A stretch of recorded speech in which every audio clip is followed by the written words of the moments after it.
अनिल वो एक मिस नहीं चीज करते एक वो चीज करने। अनिल एक चीज मैं पूछना चाहूंगा कि एसआईपी के बारे में एकदम यू डिटरमाइन की पूरा दृढ़ विश्वास कर लिया कि नहीं कुछ भी हो मैं करते रहूंगा, हाँ, लेकिन अगर मुझे 10 साल के लिए नहीं वैसे नहीं फैक्टर है मेरे नहीं पास। हाँ, नहीं नहीं नहीं नहीं, एक प्रैक्टिकल बताता हूँ। लास्ट ईयर मार्च और अप्रैल में 90% of the people stop their SIP even in the mutual funds till June July तक। तो that is basic psychology of investors. Sir वो सर मैं वही तो एसआईपी कह रहा हूँ कितना भी डिसिप्लिन हो, वो they will not be able to follow. That is why they are sir. वही पहला रिटेल पहला तो इन्वेस्टर्स। पहला तो कॉन्सेप्ट ये है ना कि सर कि मैं उसको स्टॉक को होल्ड करना है 15 साल के लिए, मुझे कम से कम करने के लिए। हाँ, तो वो वो डिस्पाइट तो ऑफ पहला दैट। साइकोलॉजिकल होता है। और वो फिर सबसे बड़ी अमित की बात ये सही है कि भाई कंपनी तो नोकिया भी नहीं पता थी किसी को ऐड करने के लिए, तो हाँ, वो रिस्क हुआ रहता है करने के लिए। अभी एक एक अच्छा अदानी गैस लेते हैं, ठीक है, ऊपर ही चलता चला गया ना, ये ऐसा ही होता है। जो स्टॉक अच्छे से निकलेगा ना, वो कम से कम 7-8 गुना रिटर्न पक्का देगा। अच्छी अमित चीज को अमित पकड़ना इसमें है। क्या है कि बुल मार्केट में ब्रेकआउट वाले तो स्टॉक बहुत बढ़िया लगते हैं। ओनली ओनली पेन वाला जो होता है वो कंसोलिडेशन फेज जो होता है, वो बहुत पेनफुल होता है एज अ रिटेल इन्वेस्टर के लिए। उसको लगता है 2 साल हो गए, साला 5 से 10% भी मूव नहीं किया मेरा भाई मैं स्टॉक, बताता तो उस हूँ, केस में बड़ा। रिटेल इन्वेस्टर कहाँ फंसता है मालूम है क्या? रिटेल इन्वेस्टर रिटेल इन्वेस्टर कहाँ मरता है वो भी बता देता हूँ। रिटेल इन्वेस्टर मरता इसलिए नहीं है कि वो लॉस मेकिंग कंपनी को होल्ड करके रखता है, इसलिए नहीं मरता है। वो इसलिए मरता है क्योंकि वो प्रॉफिट मेकिंग कंपनी या अच्छी जो चल रही होती है ना कंपनी, उसका प्रॉफिट हजम करना नहीं चाहता या हजम नहीं कर पाता, वो वही मरता है। आपके पास दो स्टॉक है, एक है यस बैंक और दूसरा है अदानी गैस। आप क्या करोगे, किसे निकालोगे? एक अदानी गैस है, एक यस बैंक है, किसे निकालोगे? मतलब साइकोलॉजी की बात कर रहा हूँ मैं, सिंपल सिंपल साइकोलॉजी की बात कर रहा हूँ। नहीं, वो तो ह्यूमन साइकोलॉजी है कि वो प्रॉफिट निकालना चाहता है कि भाई कमा लूंगी सिर्फ, और उम्मीद में बस, रहता है कि यस बैंक बढ़ेगा करके। ठीक है। और हर स्टॉक में दो ही फेज रहते हैं, एक कंसोलिडेशन और एक होता है ब्रेकआउट। ये अदानी गैस का भी देख लो ना, पहले का कंसोलिडेशन फेज वाला अमित। ये it was consolidation he not. चल रहा है सर, ये सब हाँ कंसोलिडेशन। अगर इस चार्ट को हटा दिया जाए ना, तो लोग यहाँ पे पागल हो जाएंगे। मतलब ये क्या हो रहा है, ऊपर गया नीचे गया फिर ऊपर आया, ये क्या हो रहा है? ये तो ये इधर आ गया इसलिए ये दिख रहा है, ये छोटा सा दिख रहा है फेज। यहाँ पे जो फंसे होंगे ना, उनको मालूम है क्या दर्द रहा होगा उनका। वो यहाँ पे ऊपर गया तो यहाँ बेच नहीं पाए, यहाँ नीचे आया फिर ऊपर आया। जो यहाँ यहाँ पे इतनी बार इसने ऊपर नीचे किया है ना, उनकी जान निकल गई होगी। मतलब वो तो सबसे पहले प्रॉफिट में बैठे हुए हैं, वो प्रॉफिट में बैठे हुए हैं, वो ये कब सोच रहे हैं कि कब निकल जाऊं मैं इससे, और नीचे आया फिर पकड़ लूंगा। लेकिन वो कभी मौका ही नहीं देगा। और यही तरीका होता है स्टॉक का मूव का, किसी भी स्टॉक का। अगर अच्छा कोई स्टॉक चलना है तो इसी तरह से चलेगा। अभी एक स्टॉक मैंने जो सजेस्ट किया था, लिंडे इंडिया, उसका भी देखें क्या? लगता है बहुत ज्यादा बात कर ली ना। नहीं नहीं नहीं, सही है सही है, अच्छा है। नहीं सर ठीक है। आशीष सर, आप इसको कुछ सर नहीं अभी बोल भी रहे खरीद सर? सकते हैं ना, इसको सर अभी भी खरीद सकते हैं ना। मुझे बिल्कुल मुझे खरीद सकते काफी हैं। लग हो गया चार्ट देखकर लगता 200। है काफी मैं दाम अभी का भी है। बोल रहा हूँ ये खरीद सकते हैं इसको, लेकिन कितना खरीदना है वो सबसे इंपॉर्टेंट है। अब 100 रुपए है, उसमें से 80 रुपए डाल दिया तो खत्म कहानी आपकी। वो हल्का सा नीचे आएगा ना 1400 रुपया, तो घूम के सिमट जाओगे एकदम। क्या हो गया क्या हो गया, अब क्या होगा इस स्टॉक का? सारी जगह की न्यूज देख लोगे, सब चैनल देख लोगे, कहाँ पे जो कोई बकवास कर रहा है कहीं किसी भी चैनल पे, वो भी जाके देख लोगे। इन्वेस्टमेंट सही रखोगे ना, कैपिटल मैनेजमेंट करके रख चलोगे तो कोई डर ही नहीं है। जैसे 5% डाल दो आंख बंद करके, क्या दिक्कत है? यहाँ पे डालो, क्या दिक्कत है? कोई दिक्कत नहीं है। 1700 पे डालो, 1800 पे डालो, मैं 1900 भी डाल सकते हो, कोई दिक्कत नहीं है। ये तो अभी चलना शुरू हुआ है। क्या लगता है यहीं पे खत्म हो जाएगा ये कम से कम बोलना नहीं चाहिए, 5-6 हजार तो आराम से जाने वाला है। आने वाले 3-4 साल के अंदर अंदर में 5 हजार का शेयर रहेगा ये। मेरे ख्याल से 885 के आसपास रिकमेंड इसका किया डेली वॉल्यूम था। कितना है, डेली वॉल्यूम? क्या? अच्छा, ये जो डेली वॉल्यूम का रहता है, अगर वो काफी कम है तो ये शक पैदा नहीं करता कि ये ऑपरेटेड ड्रिवन शेयर हो सकता है? हो सकता है, बिल्कुल हो सकता है। हाँ, चाहिए। जो देखो, ये टीटी के प्रेस्टीज और पेज इंडस्ट्रीज ना जब शुरू हुए थे ना, उनका भी डेली वॉल्यूम 15,000, 20,000, 10,000, 5,000 हुआ करता था। अरे सर, ये ऐसे होते हैं, ये 10% एक दिन में गिरते हैं ना, तो दिल धड़कना बंद कर देता है। दिल धड़कना इसलिए बंद करता है, सीधा सा बात, 100 के बदले में 2 रुपया डालो ना, है ना? It is not like the, इसलिए कैपिटल अलॉटमेंट कौन से शेयर के लिए कितना अलॉट करना, I think that also plays a very important role which we retail investors normally don't follow. आज देखो, पता चला कुछ शेयर है पूरा का। हाँ, अभी सर एकदम बिल्कुल सही बोल रहे हैं कि कैपिटल इन्वेस्टमेंट कितना करना है वो बहुत इंपॉर्टेंट होता है। कितना स्टॉक में इन्वेस्ट करना है वो सबसे ज्यादा इंपॉर्टेंट होता है। अगर कैपिटल बड़े बड़े स्टॉक में, रिलायंस जैसे स्टॉक में, इन्फोसिस जैसे स्टॉक में आपका 15-20% है तो कोई दिक्कत नहीं है, क्योंकि वो तो सारी दुनिया उसमें इन्वेस्ट की हुई है, उसका मार्केट कैपिटलाइजेशन बता रहा है। लेकिन ये ऐसे वाले स्टॉक में क्या है, काफी अच्छा है फंडामेंटल्स है इसके। इस स्टॉक के फंडामेंटल्स आके देखना आप, काफी अच्छे फंडामेंटल्स हैं, काफी अच्छे चार्ट भी काफी अच्छा बना हुआ है इसका। अब यहाँ पे सबसे बड़ी दिक्कत ये है कि यहाँ पे कौन खरीदेगा इसको, इस शेयर को खरीदेगा कौन? रिटेल इन्वेस्टर तो भाई हाथ लगाने से रहा, क्योंकि 900 का स्टॉक था ये, और आज चल रहा है 1800 रुपए या 1700 रुपए। तो खरीदेगा कौन इसको? रिटेल इन्वेस्टर खरीदने से रहा। उसके पास है तो वो बेझिझक, अगर 1500 के आसपास आ गया तो वो निकल जाएगा। ओनली कॉन्सेप्ट है वॉल्यूम इसका जो है वो बहुत ही मतलब नॉर्मलाइज है, और जब तक वॉल्यूम के साथ ना हो या तो तब तक लगता है कैसे कंफर्म करेंगे कि इंस्टीट्यूशन भी इसमें इंटरेस्टेड है करके। मेरे ख्याल से जब तक इंस्टीट्यूशन के इंटरेस्ट नहीं लेगा या बड़ा है फंड इसमें इंटरेस्ट लेंगे तब तक वॉल्यूम इसका एवरेज ही रहेगा, मतलब कम कम करके। इंस्टीट्यूशन भी हर वक्त सही नहीं होते हैं। इंस्टीट्यूशन भी कई गलत जगह पे एग्जिट कर जाते हैं और कई बहुत ही गलत जगह पे एंट्री भी कर जाते हैं। तो आप कैसे बोल रहे हो वॉल्यूम नहीं है? इसमें वॉल्यूम काफी अच्छे हैं। अब देखो इसको अच्छे से देखो, एवरेज वॉल्यूम क्या चल रहा था, अभी वॉल्यूम क्या है यहाँ देखो। ये देखो वॉल्यूम आया है, प्राइस एक्शन भी है। यहाँ पे देखो वॉल्यूम है, वॉल्यूम्स है इसमें, वॉल्यूम्स कहीं मिसिंग नहीं है। अमित सर नहीं है सर। अनिल थापा सकलानी है। थापा सर आप तो अदानी में पेल के कमाए बैठे हो, आप तो मजे ले रहे हो सर हैं। ये लो इसमें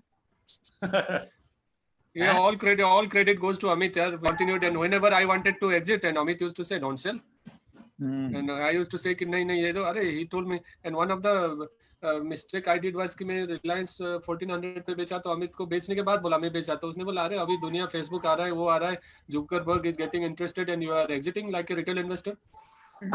हाँ, तो ये these are certain mistakes which we normally do, but यही है कि ना somebody should tell us कि भाई यार इसको अभी बेचो मत। साइकोलॉजी है सर, साइकोलॉजी सारा गेम है। क्या होता है कि हम लोगों से ना लॉस नहीं दिखाया जाता, साफ बात है।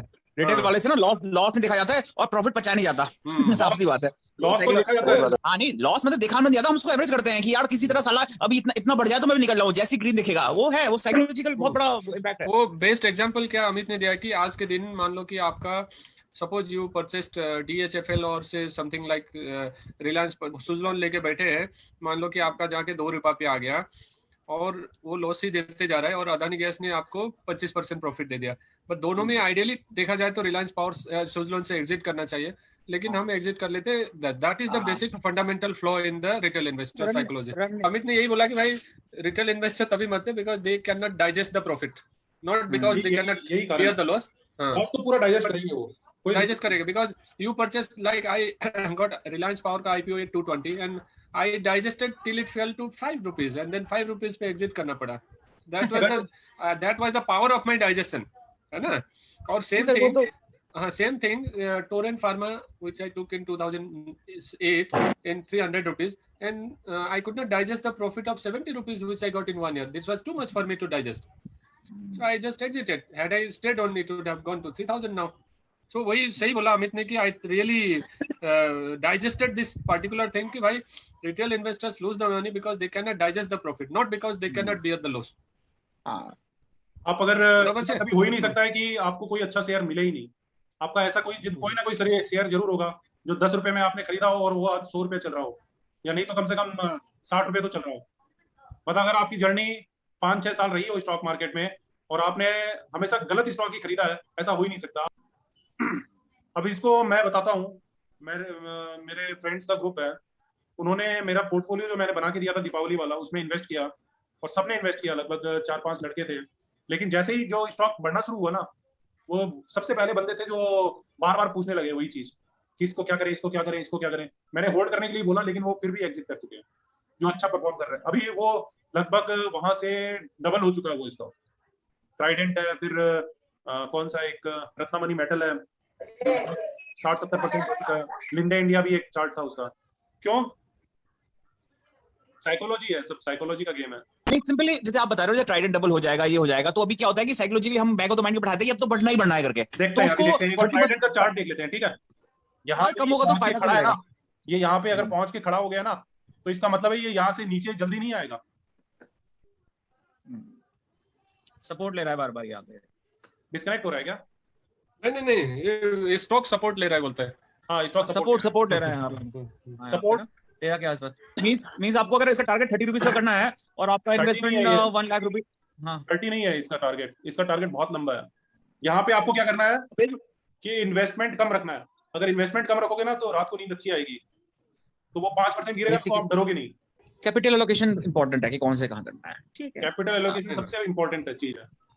ये परफेक्ट होल्ड है। मतलब अभी अभी होल्ड की बात नहीं कर रहा हूँ मैं, परफेक्ट इन्वेस्टमेंट की बात कर रहा हूँ। यहाँ पे और इन्वेस्ट किसी को करना है तो आंख बंद करके इन्वेस्ट कर सकता है, लेकिन सिंपल सी एलोकेशन की बात कर रहा हूँ। 100 रुपीज है तो 5 रुपीज से ज्यादा इन्वेस्ट करना नहीं, और ये 5 रुपीज खोने का गम नहीं होना चाहिए।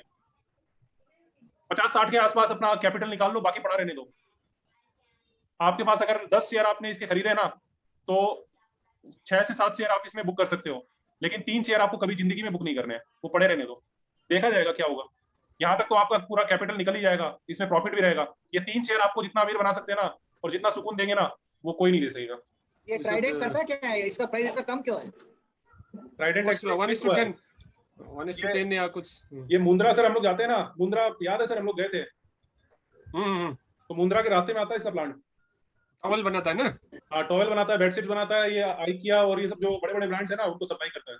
और ये H2SO4 बनाता है, मतलब क्या बोलते हैं इसको, सल्फ्यूरिक एसिड बनाता है, बैटरी के सप्लाई में देता है, लेबोरेटरी के सप्लाई में। मतलब बेसिक आपको फंडा मालूम होना चाहिए कि करती क्या कंपनी का, क्या स्कोप है इसका। चार्ट तो अपनी जगह है, लेकिन फंडामेंटल्स इसके सही है कि नहीं वो देखना जरूरी है।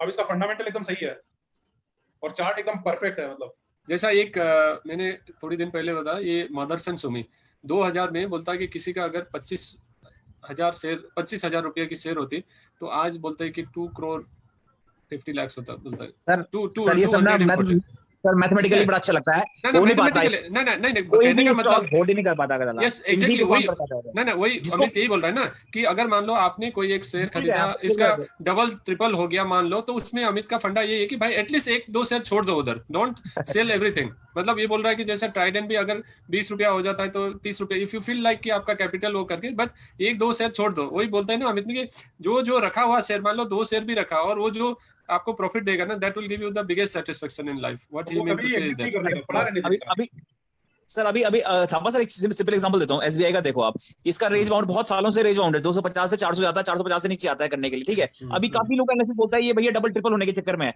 लेकिन अभी उस चक्कर में रिटेल वाला खासकर होल्ड करके बैठेगा और आधा हो गया ना तो उसका दिल क्या टूटेगा ना, क्या साला नहीं करोगे। कभी डबल ट्रिपल होगा ही नहीं एसबीआई। अभी थोड़ा सा लार्ज कैप इतना करना, लेकिन चक्कर है ना कि अभी वो ये होल्ड करना बहुत मुश्किल होता है, इसलिए साइकोलॉजिकल बड़ा मुश्किल होता है होल्ड करना है। थोड़ा सा मेरा थोड़ा सा कॉन्ट्रा व्यू है, मैं बताता हूं कि एसबीआई अभी क्या है, रिटेल इन्वेस्टर के पास ज्यादा लोगों के पास नहीं है। हाँ, जिन्होंने 150-200 में खरीदा ना, वो तो 300 में निकल। अभी उनके पास दुख है कि भाई मैंने इसे 200 में खरीदा था और 250 में निकल गया और आज ये 400 रुपए चल रहा है।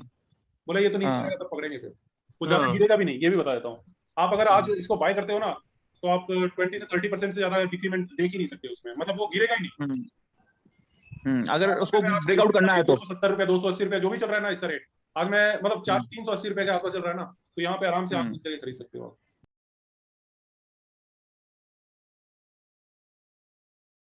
नहीं, मैं आप लोगों को बिल्कुल भी सजेस्ट नहीं करूंगा कि आप लोग इसमें आओ, ऑप्शन सेलिंग में बिल्कुल नहीं आना है। ये मुझे अमित 2017 से आपको करना है तो स्टॉक इन्वेस्टमेंट कर सकते हो। अमित है ना, I have been like interacting with him since 2017 regularly। वो हमेशा मैं बोलता था कि यार मुझे ना एफएनओ सिखा, बोला यार मैं आपको सिखाऊंगा ही नहीं, अगर सिखा दिया तो you will curse me for life कि अमित ने सिखाया और मैंने बिल्कुल सही है, सही है, बिल्कुल सही कह रहा। तो इन्होंने यही फंडा दिया है कि भाई you improve the investment psychology, मतलब think it, follow the rules, and trust your instinct and trust your luck also। मुझे काफी मतलब अच्छा लगता है अमित से इंटरेक्ट करने में, because he teaches मतलब बहुत सिंपलिस्टिक वे में बताता है। जैसा बोलते हैं कि भाई सिंपल रूल रखो, 200 डे मूविंग एवरेज से नीचे आता है तो बेच दो, ऊपर आता है तो खरीदो। मतलब उसको और चीज जितना कॉम्प्लेक्स बनाते रहो वो कॉम्प्लेक्स होता रहेगा। और बड़े बड़े एनालिस्ट टीवी वाले सारे चीज वही कॉम्प्लेक्सिटीज को बढ़ाते हैं, so that just they want to show their superiority.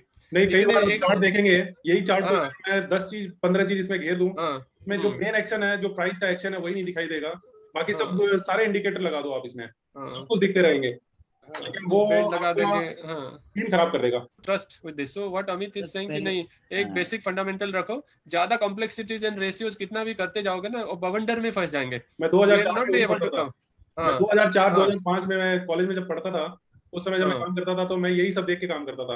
अरे इसका पी तो बहुत कम है, इंडस्ट्री का पी ऐसा है, इसका 2 का चल रहा है, इंडस्ट्री का 18 का चल रहा है, तो कम से कम 18 के पास तो आएगा ही, एवरेज के पास तो आएगा ही, तो ये स्टॉक इतना बढ़ना चाहिए। अपनी कैलकुलेशन कर लेते थे और वही सेम फंडा सब जगह पे मिलेगा आपको, बुक्स में वही मिलेगा, आपके टीवी चैनल्स पे भी वही बात बोलेंगे, टीवी चैनल्स को कभी देख के कभी फॉलो नहीं करना चाहिए, बहुत ही सबसे गलत चीज वही होती है, वो सारे रूल आपके ब्रेक करवाएगी और गलत एंट्री और गलत एग्जिट करवाएगी हमेशा। नहीं एक्चुअली क्या सर, एक जो एक्चुअली प्रोफेशनली काम कर रहा है उसका पर्सपेक्टिव बहुत ही मतलब डिफरेंट होता है। हम लोग जो गलती कर रहे हैं, हम लोग तो अपने हम सोचते हैं कि ये भी कर लें वो भी कर लें, कर कुछ बातें नहीं है। तो वो अमित का अच्छा पर्सपेक्टिव है, बिल्कुल रूल बेस्ड तो बिल्कुल सही बताया कि उसने हम फॉलो हमसे होता नहीं है वो चक्कर। और एक चीज अमित ने बोला, मार्केट इज सुप्रीम, अगर गलती हो गई तो you should have the courage to accept that कि मेरे से गलती हुई है। ये नहीं है कि भाई अपना ईगो कर ले, नहीं मैंने किया तो ऐसा ही, नहीं 15 तो जाएगा 30 तो जाएगा, ऐसा करके डटने का नहीं, जब निकलना है तो निकल जाना है, दैट्स इट। तो ये चीज है, these are the inputs which I took and hopefully everybody has got some input and it's time to say good bye.